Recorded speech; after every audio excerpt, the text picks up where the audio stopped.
Welcome to the fairest show on television. First tonight, an unserious election. You've heard it over and over and over again that this is the most important election of our lives. But both candidates appear far more concerned about emotion than policy. Harris talks over and over about joy. Trump focuses on anger and rage. Or at least that's what the media tells you is happening. Sam Wolfson of The Guardian. Brats, dads, and bravado. This U.S. election will be decided on vibes, whatever that means. The vibes election is a kind of free association game that takes place in the recesses of the deep subconscious. The goal is to determine not who the candidates are, but who you feel like they could be if they weren't politicians.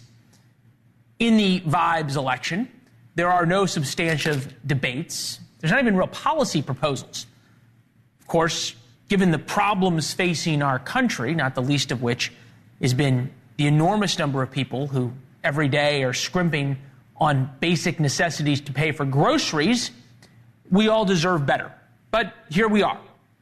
We get the government we deserve, or the choices we deserve. So we on the program will be a little more serious. It's not hard, considering what's been discussed lately in the election. This all comes down to values. You can either have progressive values or traditional values. That's the choice. Just a few hours ago, Tim Walz laid that out. He's Kamala Harris's VP pick, and he did his first solo event at a union meeting in Los Angeles. We respect our neighbors, and we respect their personal choices. This country's great because we have a golden rule that makes things work. We mind our own damn business on those things. Never mind, as governor, he opened and operated a COVID snitch line where neighbors could report other neighbors doing such ghastly things during COVID as walking their dog outside. We have the tapes. He knows he won't get called out on it. And then there's Donald Trump. Here he is with Elon Musk last night. You know, the biggest threat is not global warming, where the ocean's going to rise 1/8 of an inch over the next 400 years. The biggest threat is not that. The biggest threat is nuclear warming, because we have 5 countries now that have significant nuclear power, and we have to not allow anything to happen. I know Putin, I know President Xi, I know Kim Jong-un of North Korea. I know every one of them. Whether they love their country, they probably do. It's just a different form of love. And if we have another 4 more years of open borders, and it's going to be even worse with another 4 more years. Elon, if they get in, you will have 50 to 60 million people from all over the world. She is terrible. She's terrible. But she's getting a free ride. I saw a picture of her on Time magazine today. She looks like the most beautiful actress ever to live. It was a drawing. And actually, she looked very much like our great First Lady, Melania. All right. So that was the conversation. The response from the Harris campaign got kind of weird. Here's the quote. Trump's entire campaign is in service of people like Elon Musk and himself, self-obsessed rich guys who will sell out the middle class and who cannot run a live stream in the year 2024. Live stream notwithstanding, Kamala Harris has had 0 substantive conversations on the issues that voters say matter the most. The economy, border, and crime. It has now been well more than 3 weeks. Here's her campaign spokesperson explaining their approach. What's on the vice president's schedule today? Well, she's traveling and talking to voters and getting her message out there to the American people. I was asking about today, and I don't think she's got any campaign events on the schedule today, does she? Well, she and Governor Walz have been traveling across the country. They hit nearly every battleground state last week on the campaign trail. The reason I was asking about today is because it seems like she has time, if she wanted, to do an interview with a member of the media or do a news conference, correct? There does appear to be that time if she wanted. Well, look, she has said on the campaign trail that she would be doing an interview at some point. In fact, President Biden has done far more interviews and talked to the press far more than Kamala Harris has since he dropped out. Harris and Biden have an event on Thursday. Harris then lays out her economic vision on Friday. And polling shows just how important that economic message is. voters most affected by inflation tend to favor Trump in the election. The voters who say they are impacted the least trend towards Harris. It's a fascinating graph. Those who say they've been impacted only a little by inflation, 50% of them vote for Donald Trump, vote for Kamala Harris. Harris could do voters a service, of course, by answering where she stands on key issues, big things like health care. Trump could do the same by focusing on less personal insults. Neither of them are showing us they can do any of the kind. So instead, this election is about vibes. Try feeding your family with that. We begin tonight with Mark Penn, former pollster for Bill Clinton. It's good to see you, sir. Welcome to the set. Thank you. I guess the ... to what I just laid out is the first candidate who substantively either talks about issues and lays out a vision might actually have an opportunity here. Well, that's it. The whole question is, will the issues become salient, or will some kind of personality and vibes dominate? Look, I'm used to elections in which there are 3 presidential debates, no questions asked, policy papers on every major policy, no questions asked, and interviews with their candidates. Unquestionably, the press gets their day to ask the toughest questions. That's what an election campaign has to be about, and if it's not, the American voters should have their say and protest. That said, the American voters can only protest really at the ballot box, right? That's how it's set up. Am I feeling the same thing you are, that the honeymoon for Kamala Harris may be coming to a close after the DNC? I don't know, but she's got a good run of another week of unfiltered media. I think she's already had the Democratic convention. She's had the full effect. I don't think there are more voters out there that can shift. So I think she's gotten already the full value, and the convention will just be a week of more or less unfiltered message from the Democratic Party. That's usually the high point. Voters then will go home for the Labor Day weekend, which is when they really talk over politics, and the polls really start to matter when they get back from Labor Day. And just in terms of how far we've come from elections that you got to know, where there were 3 debates unquestionably and everything else, early voting starts as soon as Labor Day is over. Kamala Harris has achieved something I think is pretty remarkable, which is somehow the American people no longer associate, or her supporters no longer associate, the Biden-Harris agenda and the results of that with Kamala Harris. Can you explain that? Well, we don't know what the voters do and do not associate until they actually vote. My experience is sometimes when there are these media bubbles, the polls can get disconnected from what's really going on. We know that 2/3 are unhappy with the direction of the country, 2/3 are unhappy with the economy. Before announcing as presidential candidate, Kamala Harris had a 38%, not a 47% approval rating. And we know that the voters are unhappy with the basic issues of the country. They only give the Biden-Harris administration performance in the 40s. Are we going to go to an election where that doesn't matter, or is it only a bunch of polls in which that doesn't matter? I wonder where this is going to come down. I don't think this is over yet in that context. As a pollster, that is both alarming to hear and insightful, probably at the same time.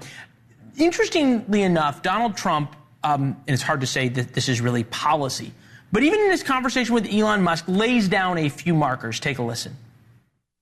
We're going to give incentive to companies to come into our country, not to leave our country.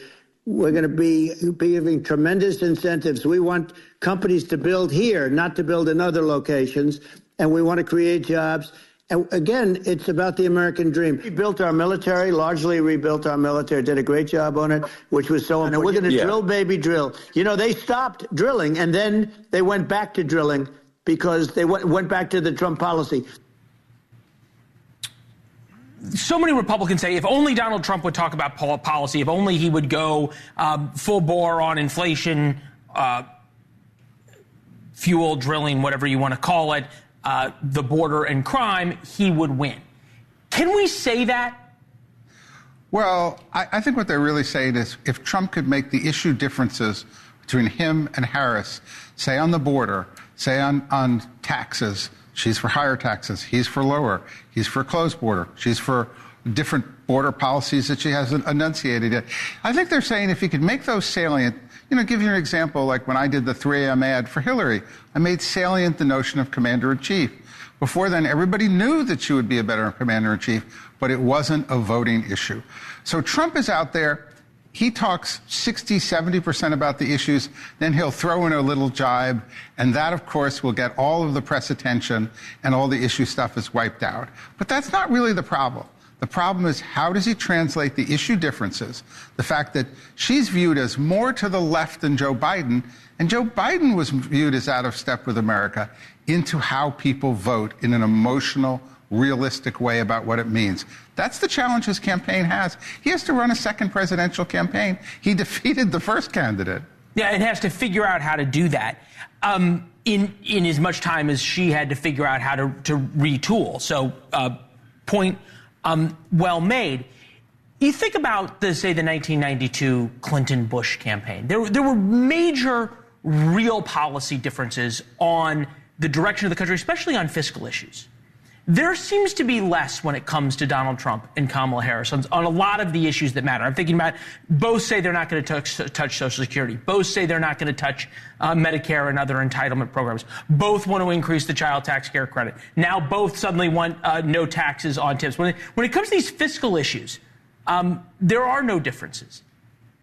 Does that inherently make it then much more of an emotional and cultural conversation? Oh, no, I think there are vast issue differences. For example, no tax on newscasters. No, that's not coming out. But really, I think there are vast differences. There are differences on the border. There's differences on health care. Oh, no, I know, absolutely there. I don't think you'd say that I don't think anyone believes that Donald Trump and Kamala Harris are going to govern on the same issues and put forward the same legislation in Congress. I think people understand there are vast differences. It's very interesting. I asked in my last poll, do you support open borders? 68% said no. I said, do you think Harris supports open border? 70% said yes. But that's not how they're voting. So how do we explain this gulf? And we've tried to work into this, right? You talk about this. 70%, I don't support open borders. But they support but you've got 20 or 30% in there who are supporting a candidate who supports open borders. Same on the economy. People trust Donald Trump by the economy. Generally speaking, there's been some outlier polls, but by double digits. Yet Harris is up, and they say the economy is the most important issue. How do you explain the delta? Well, I really talk about an uninformed electorate and an informed electorate. An uninformed electorate is operating on, as you said earlier, vibes. Emotion. That doesn't mean, though, that by the time they run through the next 84 or 85 days, what we have left, that they're going to be that same uninformed electorate, not knowledgeable about where they stand. That's why we need debates. That's why we need issue statements. That's why we need the press to do its job so the voters can do their job. To be fair, Kamala Harris has played this well, right? She's tacked to the center. You think about now opposing assault weapons buyback program. She wanted to have mandatory buybacks. I see you laughing. Pledges to sign a bipartisan border bill. She was the one who said, I want open borders and it decriminalized. Supports Israel's right to defend itself. She's kind of gone back and forth on that. Against now Medicare for all, or at least that's what her spokesperson said when she said she wanted to eliminate private insurance. Without the media having access to be able to have this conversation with her and ask her about these things, does the voter really figure it out? Well, the voters figure it out, but on what basis are people really going to vote at the end of the day when they come to mark that ballot, right? Isn't it going to be the economy and whether or not they're affected by inflation? Isn't it going to be whether they like the people who are in now? Are we going back to it's the economy, stupid? Well, in this case, it is, right? The economy is by far the number one issue. And if you're swing voters, look, anybody who cares about immigration, they already decided. Anybody who cares about abortion, already decided. The real undecideds are about the economy, and that's really the issue that is going to sway voters one way or another. These campaigns are going to figure that out, and I think when people come back from Labor Day and summer is over and the happy smiles are over, the voters are going to care about the issues, and they're going to demand it from the candidates. And these campaigns better shape up where the one that doesn't really meet the issues on the economy and comes out with a good plan and is able to sustain a debate is going to lose. Good to see you, sir. As always, thank you. Appreciate it. You might remember, as we turn to the cultural issues, the social issues, There was a group called the Progressive Action Fund. They make some pretty provocative political ads with huge impact, like this one that many credit with beating Republicans on the abortion issue in Ohio. My daughter was raped, and you're not going to do anything? I'm sorry. They'll put us all in prison if we do the procedure. He's right. I'm your Republican congressman. We've banned abortion. No exceptions. Now that group has a new ad with the same scary congressman character. It claims Republicans want to end Medicare. And we got a first look at the ad right here. Doctor, he's flatlining. We need to get him into surgery. Sorry, you can't do that. What are you talking about? Who are you? I'm your Republican congressman. Now that we're in charge, we defunded Medicare, and we're not paying for this surgery. This man is dying. Now get out of the hospital. I won the last election. I'm not going anywhere. But don't worry, we made sure Medicare still covers Viagra. And I need a refill. With us now, the man behind the ad, we welcome back Joe Jacobson, founder and executive director of Progress Action Fund. That ad probably still always makes you smile, huh? You know what? I'm not of that age, but Donald Trump and Mitch McConnell certainly are. So somehow. Oh, wow. All right. This one I can't figure out. I covered the last Congress pretty extensively, and I just want to be fair about this. Where have Republicans, not just one, but actually where have Republicans put a bill in Congress, which is where it has to go, that would, quote, end Medicare or defund Medicare, as your ad suggests? Well, thank you again for having me on. Really do appreciate it. And we just look at the statements of Donald Trump. You know, he's flip-flopped a lot, but recently he said he was open to cuts on Medicare. Look at his his budgets that he's released as president. They would cut Medicare. Mike Johnson, same thing. As far as privatizing it, look at Project 2025. So we think let's look at the actions and pieces of legislation or budgets they've proposed. It's pretty clear Medicare could be on the chopping block. Okay, so you're saying this is a proposal. This is not actually anything that's been put into law or been brought up at Congress. We certainly think that they've echoed their sentiments publicly. They've put it in their budgets. You know, the president's budget proposal is what he wants Congress to do. So Trump, when he was president, wanted Congress to, cut Medicare because that was in his budget proposal many years. Okay, so to be fair, he said that he doesn't want to touch Medicare at all. It's interesting that you bring up Medicare and healthcare because it is, I think we all understand this incredibly pertinent, poignant issue. Seniors, Trump versus Biden poll, Trump 54, Biden 37. These are people who vote. Seniors favor Trump, 54-40 over Harris. Voters on ending private health care oppose 68%. Support far less. I don't know how you get 53%. That would add up to more than 100%. But either way, Kamala Harris has her own issues when it comes to health care. Namely that for a long time, she wanted to end private insurance and have the taxpayer pick up the bill for everything. Take a listen. I believe the solution, and I'm actually feel very strongly about this, is that we need to have Medicare for all. That's just the bottom line. We believe health care should be a right and not just a privilege for those who can afford it. Who here would abolish their private health insurance in favor of a government-run plan? Yeah. All right. You got applause, but that is an overwhelmingly unpopular position. Do you really want to have a debate with Republicans right now and Democrats, Kamala Harris versus Donald Trump, on the issue of health care? We absolutely do, because we have, Medicare, we have the Affordable Care Act, and Republicans want to cut both. So as far as I'm concerned, we'll take that bet any day. Bet on Democrats in Vegas to take that bet any day. We really do think that reproductive rights is also a health care issue. Look at 2022, look at 2023. Republicans are creepy, they're weird, they want to be in your doctor's office telling you what you can and cannot do. So I would love to have that debate. Look at 2018. So in other words, you don't mind the Kamala Harris flip-flop and having no idea whether she wants to end private insurance or not? We're looking at her statements, and she's going to be releasing her policy proposals coming up this week. It's sure been a hectic campaign season, to say the least. But, when she was representing America as the vice president, her positions were clear, and we're excited to see where she goes and what she's going to be supporting. Well, but just to be fair, though, you've said that because Trump released a budget or made a comment about Medicare, you're holding that against him and against Republicans. Why shouldn't the American people, and especially the seniors that I know are important for you guys to reach with this ad, why shouldn't they hold Kamala Harris's statements on tape when she was running for office against her? I think they should definitely look at her record as vice president. As far as we're concerned, she's incredibly effective for the Affordable Care Act and ensuring that Americans... Joe, credit where credit's due on ads. You've done an incredible job. But don't you worry about the ads, not her record as vice president, but her record as senator, where she co-sponsored? She was the first co-sponsor for the Medicare for All bill? That's not popular.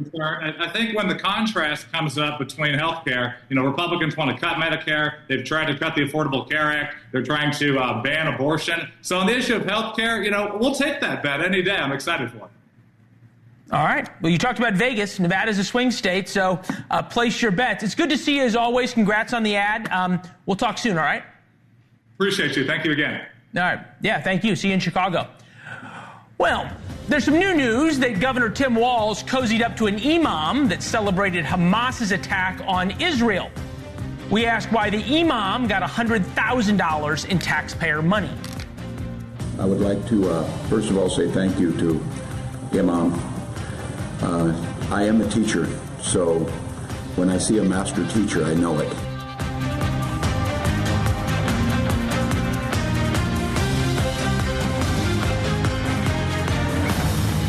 With breaking news at the half hour, live pictures on the screen there as Hamas is backing out of peace talks this week. The Biden administration was hoping to broker a deal, a ceasefire deal, ahead of the Democratic National Convention that starts Monday. They want to avoid scenes like this, which are not live. I was incorrect. These were the protests before President Biden's State of the Union that delayed his trip to the Capitol. Protesters shut down much of Washington. Last week, Kamala Harris totally changed her tone about the pro-Palestinian, pro-Hamas, pro-ceasefire protesters. Watch her first on Wednesday and then Friday when the pro-Hamas types interrupted her rallies. He intends to surrender our fight against the climate crisis, and he intends to end the Affordable Care Act. You know what? If you want Donald Trump to win, then say that, otherwise I'm speaking. And let me just say this on topic of what I think I'm hearing over there. Let me just speak to that for a moment, and then I'm going to get back to the business at hand.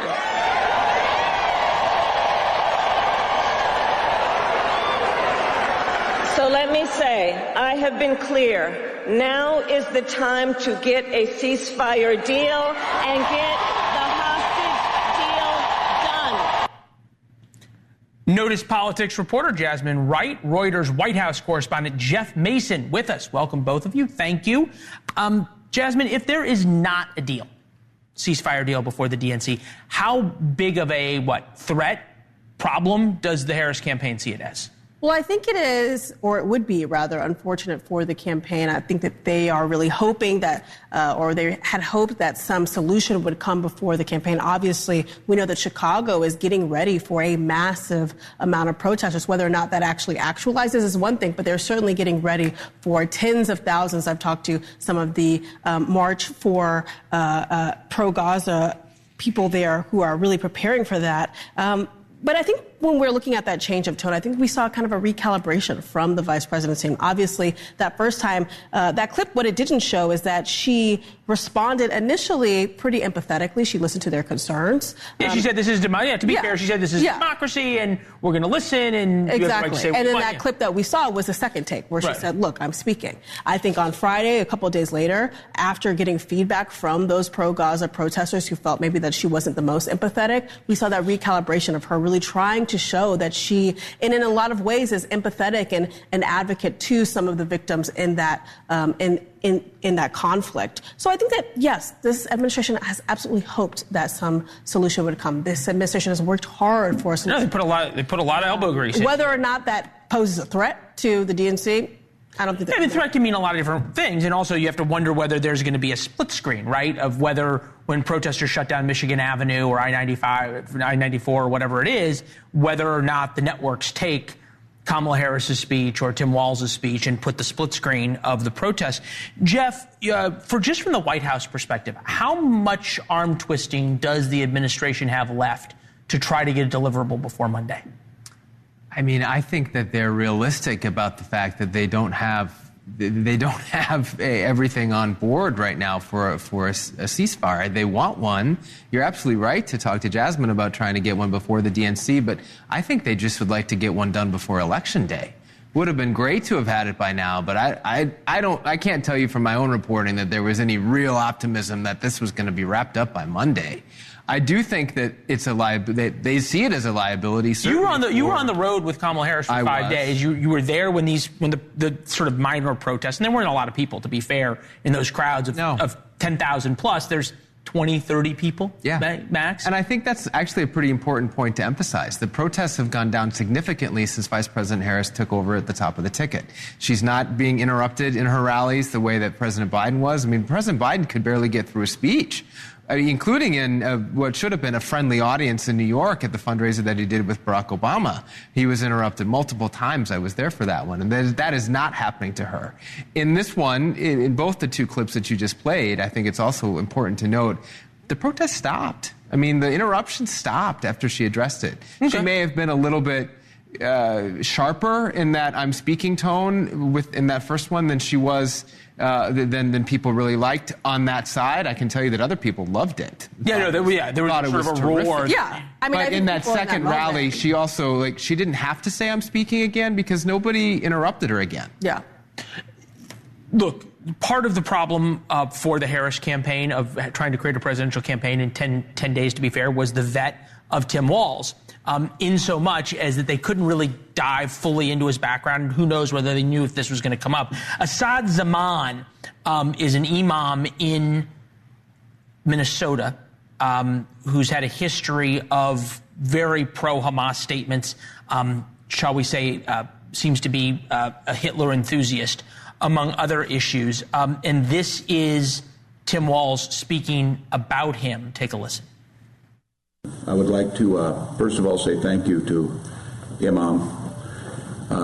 I am a teacher, so when I see a master teacher, I know it. And over the time we've spent together, one of the things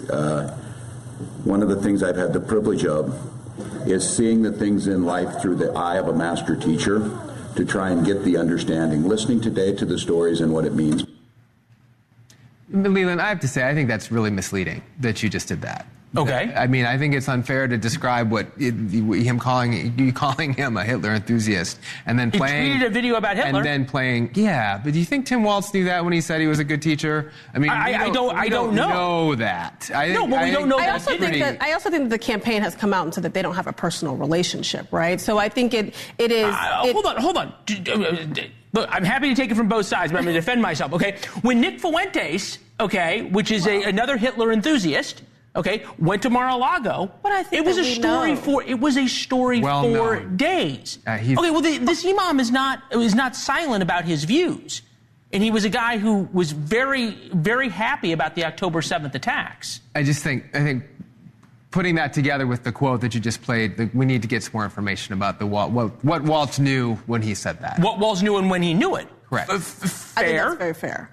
And I think also Nick Fuentes, I mean, when he was at Mar-a-Lago, it was very, very clear, very, very public what his stances were on a lot of these very controversial topics. I don't think that that's the same caliber as we have right now. But so just to add a little more context to this. Sure. Washington Examiner, Walz donated $100,000, not personally. This was part of his administration, the Muslim American Society of Minnesota, the nonprofit headed by Asad Zaman. MAS was designated a terrorist group by the United Arab Emirates in 2014. It faced criticism for a 2019 video of children in the Philadelphia chapter calling for Jews to be killed. On Monday, a spokesperson for the Harris campaign said that Walz did not make this donation. Came from some other part of the administration. Met with the guy 5 times, meeting about mosque security, 2020 event for peaceful protest, 2019 event, invocation before Walz's state's address. 2019, 2 press conferences on stopping a government shutdown and a Ramadan event. One would think that the vetting of that would bring out some of this man's more controversial topics. What I know is that the Governor Walz sat for more than 2.5+ hours with the vetting team. They said that they ticked through all of the issues, that they combed over things very directly, and that Walz answered for a lot of their questions. So they don't seem to view this as a problem?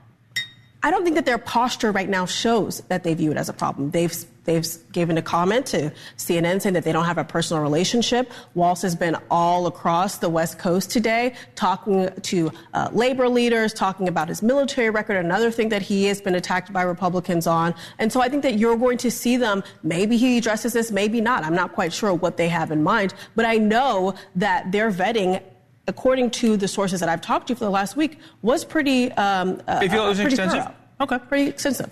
Jeff, where do these stories of Tim Walz's past, everything from the COVID snitch line to this relationship, go? Well, there is no doubt that the vetting process was quick. And that was a factor of the fact. Yeah, It's not very eloquent, but that was a part of the reason that she only had a couple weeks. She's only been the candidate for a few weeks. So is it surprising that there might be some things coming out that they missed, or that people are finding things? No. Is that potentially a problem? Sure. It's their job to address that, and we'll see to what extent they become a problem. I do think that they've been trying really hard to hit back about attacks on his military record. Yep. Mm-hmm. They've seen what happened with Swift boating and Kerry and that campaign, and they don't want that to happen again. But is it possible that there are things that they missed? Sure. Are there things that they're going to have to address as a result? I think almost even certainly. More than possible, maybe probable, right? 2 weeks is not a long time to vet somebody who has had multiple lives, if you will. Multiple lives, teacher, coach, multiple different, held multiple different offices and all those types of things. But I think the question is unlike other years, particularly when we're talking about 2004 and Democrats and the way that they were able to maybe defend or not defend John Kerry, they have made it a concerted effort to try to remove themselves from being on the defensive and get on the offensive on these issues that they know that Republicans are going to hit them on. Well, and certainly about Tim Walz going after J.D. Vance and vice versa. They've done that. Good to see you both. And you. Mr. Mason, good to see you. Thank you. Great to see you see both you. in Chicago. Thank you very much. We first wrote about Walz embracing a reported terrorist sympathizer in today's War Notes. That's our free newsletter. You can go to warnotes.com to subscribe. Comes out every day at 4 p.m. Eastern. You can reply to the email. We read every one. We're also on social media. Feel free to blow up the mentions at Leland Vittert. Gina writes on X, it's getting difficult to watch you. Your bias against Kamala Harris is palpable. You really don't show ballast. So, Gina, I have a new best friend for you. His name is Mike. You and Mike agree that I am in the tank for the other guy. Mike just wrote, your disdain for Donald Trump is so obvious you make a fool of yourself by claiming you moderate the fairest show on television. And that's the point. Unlike other TV networks, we will do stories that are positive and negative to both sides. That's fair. And America's great because it's fair. Fairness was not on display at CBS.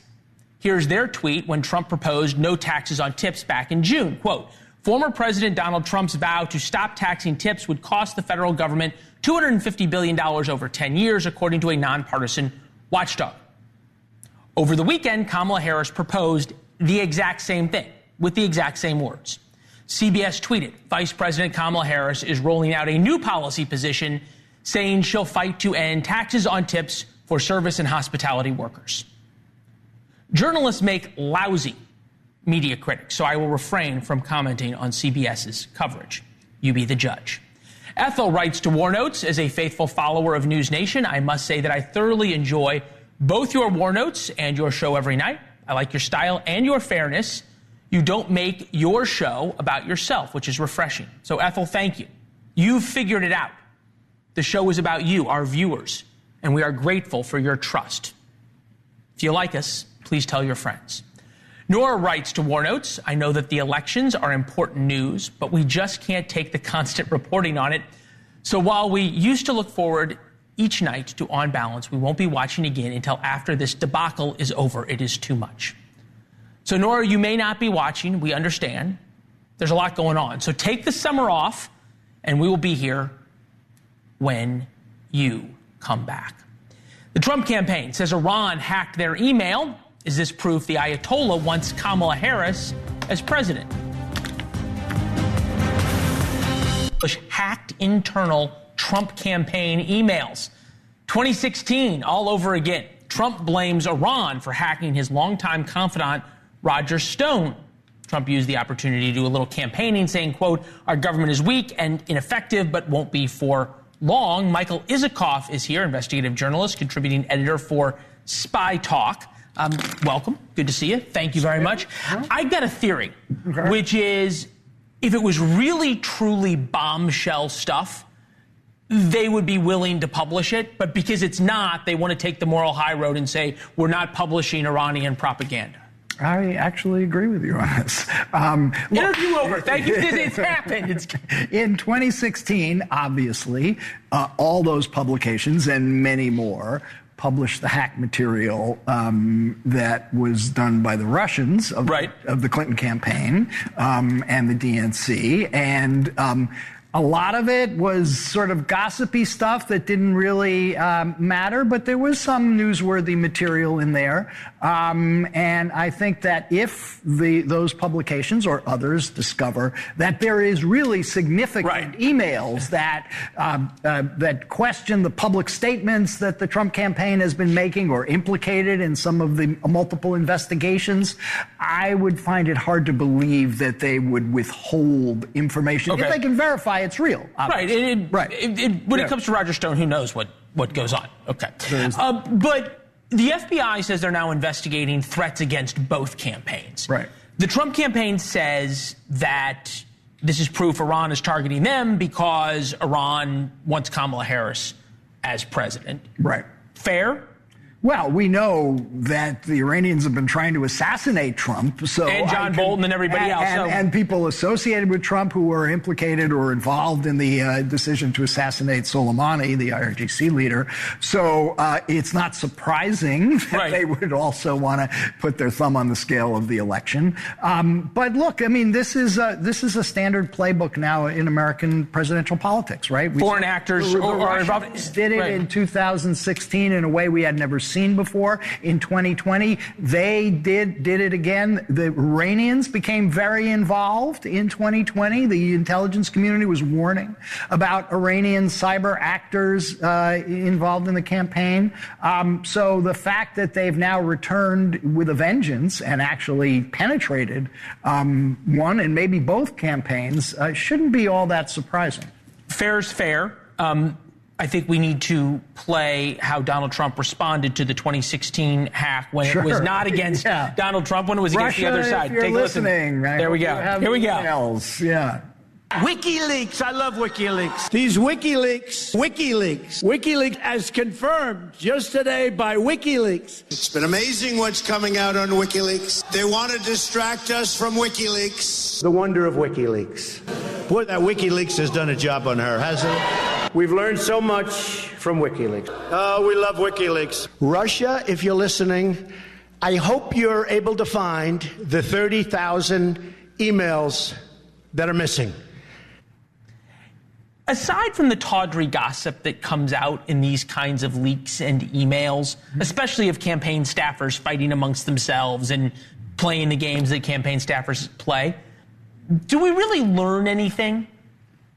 Well, look, I mean, Yeah, we do. I mean, if you go back and look at those WikiLeaks emails, which came from the Russians, no question about it, we learned something about how the DNC really did have its thumb on its scale for Hillary Clinton. Yeah, fair enough. Clinton over Bernie Sanders. We also learned quite a bit in the second round in those the Podesta emails about Clinton campaign fundraising. There's interesting emails from Mark Elias, the big super Democratic lawyer, about how donors could avoid FEC rules and give to super PACs and what you can say and what you can't say. It was an illuminating look at the way presidential campaigns are actually run.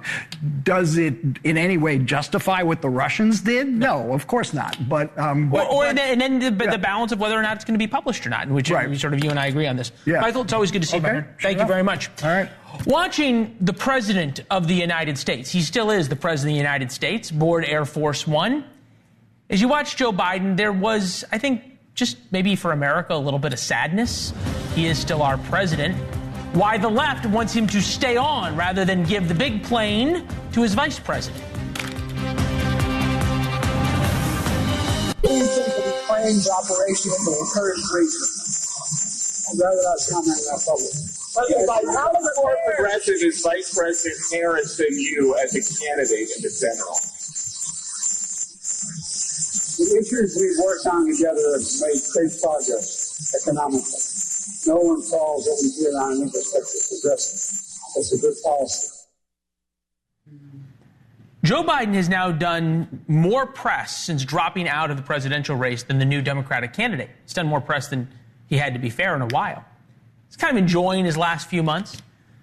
But even the baby stairs of Air Force One now pose a challenge as he walks up. Victor Davis Hanson writes, the left accepts the reality that an infirm Biden might not be able to finish out his remaining 6 months, yet it still cannot decide whether the nation's exposure to a President Harris prior to November 5th would lend her advantage of incumbency or more likely ensure her defeat given global exposure to her purity.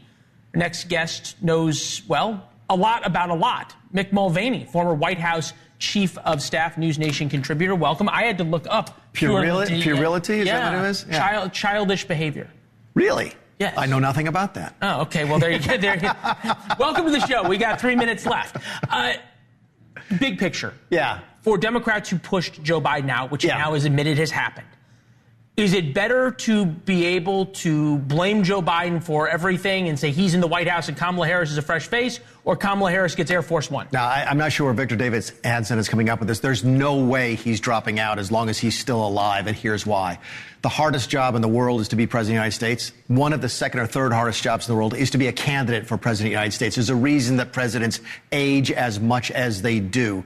Kamala Harris is doing a really good job right now of being the candidate. She's only going to get worse if she's the president at the same time. I think it's very, very unlikely this would happen, short of some type of extreme situation. You say extreme situation. It was 90 days ago. We have a little less than 90 days. It was less than 90 days ago, June 5th. When the Wall Street Journal dropped the big piece about Joe Biden's mental acuity, and we were told it was total fake news. Take a listen. Nobody's saying he's not coach, and some people are suggesting that he, a bit too tough in negotiations, that the United States throws their weight around a little bit too much. But what I find so shocking about this article is they go to Kevin McCarthy as their main source and other House Republicans, the same House Republicans, Mike Johnson, who just there lied through his teeth repeatedly. Turns out they were dead on. The Wall Street Journal was dead on, and on and on.